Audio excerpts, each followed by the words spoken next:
ओए बढ़िया, तेरी इतनी हिम्मत, अब तू हम पुलिस वालों से भी पैसे मांगेगी?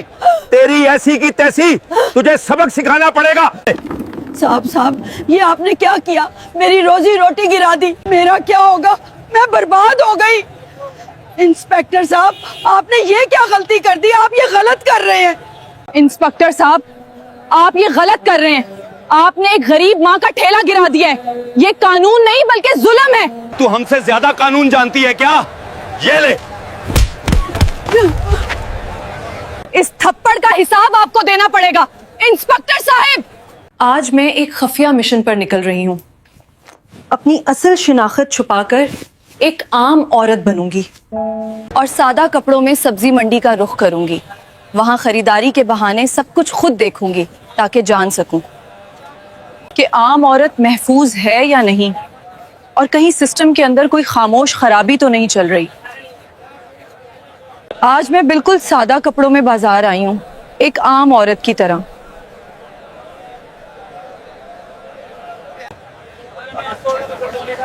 मैं ये देखने आई हूँ कि यहाँ सब कुछ ठीक है या कहीं कोई गड़बड़ तो नहीं।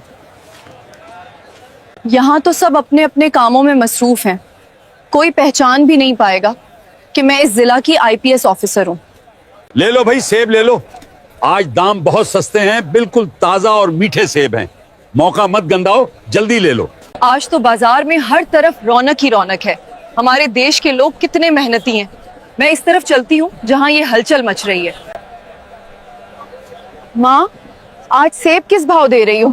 बेटा, आज सेब बिल्कुल मुनासिब दाम पर हैं, सिर्फ 80 रुपए किलो। जितना चाहिए ले लो।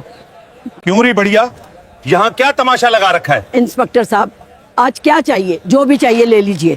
1 किलो सेब दे दो। माँ, ये सब क्या मामला है? इस इंस्पेक्टर ने आपको सेब के पैसे क्यों नहीं दिए और आपने उससे कुछ कहा क्यों नहीं? बेटा, क्या कहूँ, इसका तो रोज का यही काम है। ये इंस्पेक्टर हर दिन बगैर पैसे दिए सेब ले जाता है और मैं कुछ कह भी नहीं पाती। जब मैं मना करती हूँ तो वो मुझे धमकाता है और कहता है कि अगर मुझसे पैसे मांगे तो तेरा ठेला नाले में फेंकवा दूंगा। मुझे बहुत डर लगता है, अगर ठेला चला गया तो घर का गुजारा कैसे चलेगा? मेरा शोहर बीमार है, उनका इलाज चल रहा है। इनकी दवाएं लेनी पड़ती हैं। इसी मजबूरी में मैं सेब दे देती हूँ। मुझे यकीन नहीं आ रहा कि जो लोग कानून के मुहाफिज कहलाते हैं वही खुलेआम कानून का मजाक बना रहे हैं और कमजोरों को रूंध रहे हैं। माँ, इस इंस्पेक्टर को तो आपकी मदद करनी चाहिए थी। आप इस उम्र में मेहनत करके घर चला रही हैं और वो आपको डरा धमका रहा है। माँ, अब आपको डरने की जरूरत नहीं, अब मैं आपके साथ हूँ। इस इंस्पेक्टर की दबंगी अब नहीं चलेगी। आप मेरा नंबर लीजिए और कल जब आप ठेला लगाएं तो मुझे फौरान फोन करना।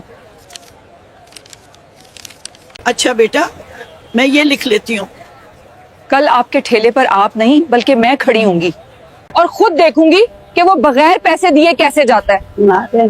अगर उसने दोबारा ऐसा किया तो मैं उसके खिलाफ सख्त कानूनी के लिए कार्रवाई करूंगी और उसे कानून की असल ताकत दिखाऊंगी। अच्छा माँ, कल मिलते हैं। ओके बेटा, बहुत बहुत शुक्रिया।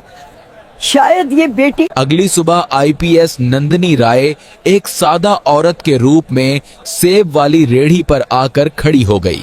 आज बुजुर्ग शरदा देवी की जगह नंदिनी खुद रेड़ी पर खड़ी थी और खामोशी से इंतजार कर रही थी। वो जानती थी कि आज इंस्पेक्टर जरूर आएगा और सच सामने आ जाएगा।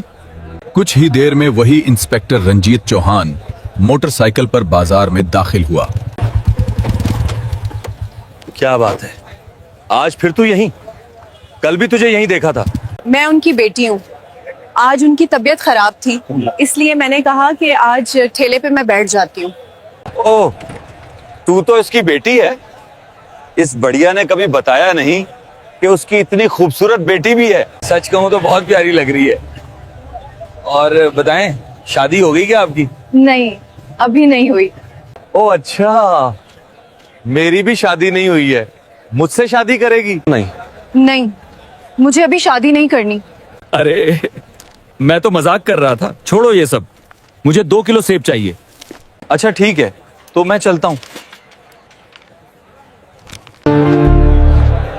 रखिए इंस्पेक्टर साहब, आपने अभी तक सेब के पैसे नहीं दिए। सेब के पैसे दीजिए। ऐसे नहीं चलेगा। यहाँ हमने कोई फ्री का भंडारा नहीं लगाया है। कौन से पैसे? मैं तो रोज फ्री में फल लेता हूं। अपनी माँ से पूछ लेना, वो तो मुझे कुछ नहीं कहती। और तू ज्यादा जुबान मत चला मेरे सामने। रखिए, आप मेरी माँ से चाहे जैसे लेते हो, लेकिन मुझसे नहीं ले सकते। सेब के पैसे तो देने होंगे आपको, हमें भी पैसे खर्च करके ही ये फल लाने पड़ते हैं। अगर हम एक दिन भी फल ना बेचें तो हमारे घर में चूल्हा नहीं जलता। इतना सुनते ही इंस्पेक्टर रंजीत चौहान का पारा चढ़ गया। उसने बगैर कुछ सोचे समझे अचानक नंदिनी के गाल पर एक जोरदार थप्पड़ जड़ दिया। थप्पड़ इतना तेज था कि नंदिनी एक कदम पीछे लड़खड़ा गई। उनके चेहरे पर दर्द साफ झलक रहा था। आपने एक महिला पर हाथ उठाकर बहुत बड़ी गलती की है। आपको अभी अंदाजा भी नहीं है कि आपने किस पर हाथ उठाया है। इसका अंजाम बहुत जल्द भुगतना पड़ेगा आपको। अभी तो क्या समझती है खुद को? ये सब बहुत गलत हो रहा है। मैं तुम्हारे खिलाफ रिपोर्ट करूंगी। तेरी इतनी औकात के मुझे आंख दिखा रही है? मेरे खिलाफ रिपोर्ट करेगी? मैं इस इलाके का थानेदार हूँ। मैं तुझे यहीं खड़े खड़े खरीद सकता हूँ। ज्यादा जबान चलाई तो उल्टा तुझे ही झूठे केस में फंसाकर जेल में डाल दूंगा।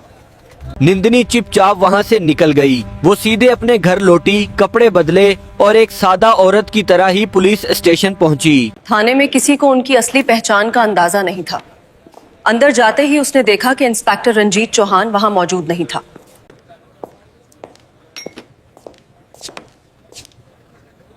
मुझे रिपोर्ट लिखवानी है।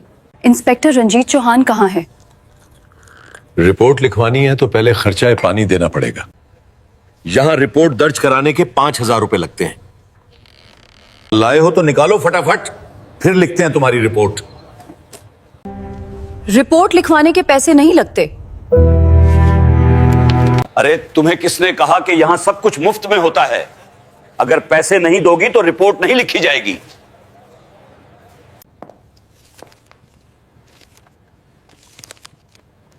किसके खिलाफ रिपोर्ट है? इंस्पेक्टर रंजीत चौहान के खिलाफ। वो रोज एक बुजुर्ग महिला से बिना पैसे दिए फल ले जाता है, उसे धमकाता है और आज उसने मुझ पर हाथ भी उठाया है। अरे वो तो हमारे सीनियर इंस्पेक्टर हैं। और फिर अगर कोई पुलिस वाला थोड़ा फल ले ले तो उसमें बुराई क्या है? हम पुलिस वाले हैं, इतना तो चलता है। इंसाफ का आखिरी फैसला। अगले दिन सुबह आईपीएस नंदिनी राय अपने असली रूप में सरकारी गाड़ी और सिक्योरिटी एहलकारों के साथ इस थाने पहुंची। जैसे ही वो अंदर पहुंची, पूरे थाने में हड़कंप मच गया। स्टाफ उन्हें वर्दी में देखकर सुन रह गया। सामने इंस्पेक्टर रंजीत चौहान और एसएचओ सूरज मेहरा खड़े थे। नंदिनी ने अपनी सरकारी आईडी निकाली और दोनों को दिखाई। आईडी देखते ही दोनों के हाथ पांव कांपने लगे। मैं हूं इस जिले की नई आईपीएस नंदिनी राय। कल तुम दोनों ने जो किया वो जुर्म है। मैडम, हमसे गलती हो गई। ये गलती नहीं, गुनाह है। तुमने एक बुजुर्ग माँ को थप्पड़ मारा और मुझसे रिश्वत मांगी। वर्दी पहनकर तुम गुंडागर्दी कर रहे हो।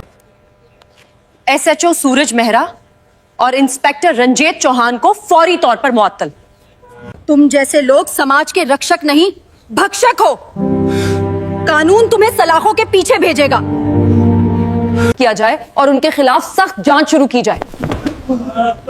दोनों अफसर नंदिनी के पैरों में गिर पड़े। नंदिनी वहां से बाहर निकल गई।